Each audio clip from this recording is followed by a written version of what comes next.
नमस्कार दोस्तों, जय मसीह की। Praise the Lord. दोस्तों, बहुत पुरानी कहावत है, जोड़े आसमान में बनते हैं। पूरी दुनिया में यही विश्वास किया जाता है कि हर इंसान का जीवन साथी ईश्वर द्वारा पहले से ही चुना हुआ होता है। विवाह तो केवल एक विधि है।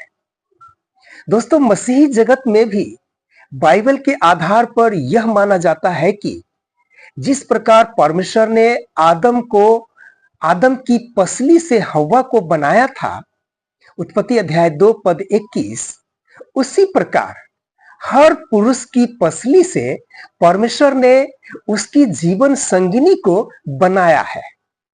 अर्थात उसका जोड़ा परमेश्वर ने उसके जन्म से पहले ही बना दिया था। और इस शिक्षा के समर्थन में मलाकी अध्याय 2 पद 15 का हवाला दिया जाता है। क्या उसने एक ही को नहीं बनाया, जबकि और आत्माएं उसके पास थी? और एक ही को क्यों बनाया? इसलिए कि वह परमेश्वर के योग्य संतान चाहता है। अर्थात परमेश्वर द्वारा पहले से ही एक आत्मा को दूसरी आत्मा के लिए आरंभ से ही ठहरा दिया गया है। परंतु दोस्तों, क्या यह मान्यताएं सही है? क्या बाइबल वास्तव में यही शिक्षा देती है? आइए दोस्तों, इसे हम विस्तार से समझते हैं।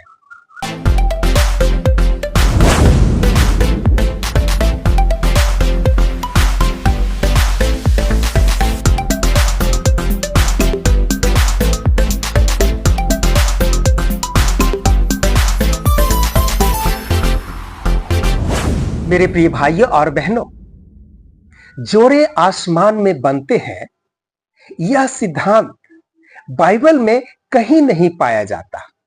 यह केवल मनुष्य की परिकल्पना है, जो हॉलीवुड की देन है।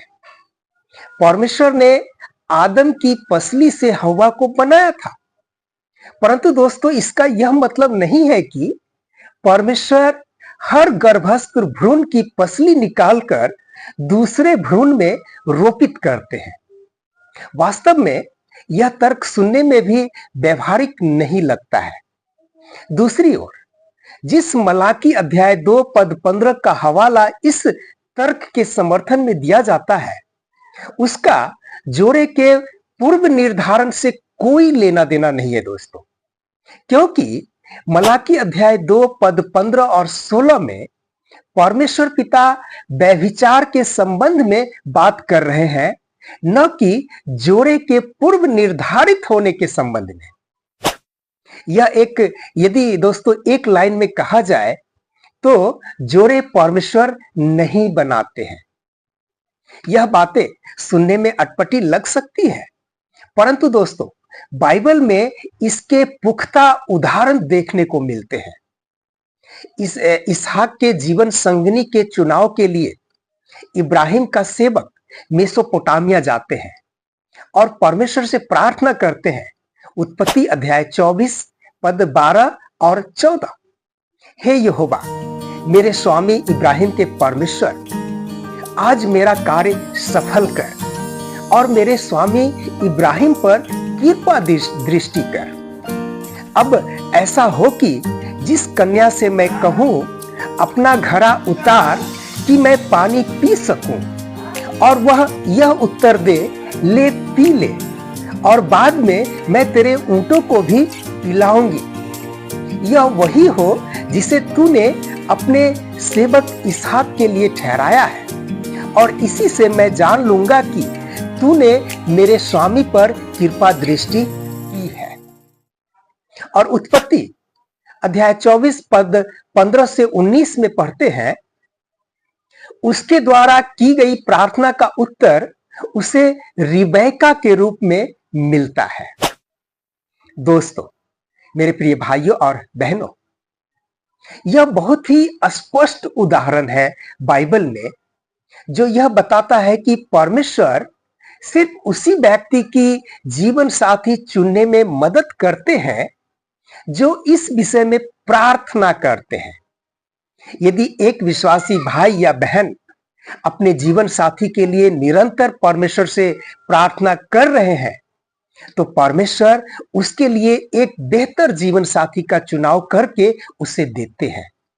परंतु दोस्तों, यह कार्य परमेश्वर सबके लिए नहीं करते हैं, केवल उसी के लिए जो इस विषय के लिए परमेश्वर से प्रार्थना करते हैं। दूसरी ओर हम यह देखते हैं कि परमेश्वर ने इब्राहिम को यह आज्ञा दी थी कि अन्य जातियों से कभी विवाह न करना। व्यवस्था विवरण अध्याय 7 पद 3। और न उससे ब्याह शादी करना, न तो अपनी बेटी उसके बेटे को ब्याह देना, और न उसकी बेटी को अपने बेटे के लिए ब्याह लाना। दोस्तों, यदि जोड़े पूर्व निर्धारित होते हैं, तो परमेश्वर इजरायलियों को ऐसी आज्ञा क्यों देते? और नया नियम में पौलुस एक मसीही विधवा को पुनः विवाह करने की अनुमति देते हुए कहते हैं, पहली कुरिन्थियों की पत्री अध्याय 7 पद 39, जिससे चाहे विवाह कर सकती है, परंतु केवल प्रभु में। दोस्तों, जीवन साथी का चुनाव मनुष्य स्वयं करता है, यह पूर्व निर्धारित नहीं होता है। और यदि यह मान भी लिया जाए कि जोड़े आसमान में बनते हैं, तो फिर लोगों को खराब जीवन साथी कैसे मिल जाता है? यदि जोड़े पूर्व निर्धारित ही होते हैं, तो परमेश्वर लोगों को खराब जीवन साथी के साथ क्यों जोड़ देते हैं? यदि कोई पति दहेज के लालच में अपनी पत्नी को जला देता है या मार देता है, तो परमेश्वर ऐसे पुरुष को उस महिला का पति क्यों बनाया, जबकि उसे पता था कि विवाह के बाद उसे मार देगा? कई विश्वासी लड़कियां जो जीवन साथी के रूप में जिसे जीवन साथी के रूप में शराबी पति मिल जाते हैं, जो विवाह के बाद उसका जीवन नरकीय बना देते हैं। और कुछ विश्वासी लड़कों को व्यभिचारी पत्नी मिल जाती है, जो विवाह के बाद भी अन्य पुरुषों के साथ संबंध रखती है। परमेश्वर विश्वासियों को ऐसे जीवन साथी के साथ क्यों जोड़ देते हैं?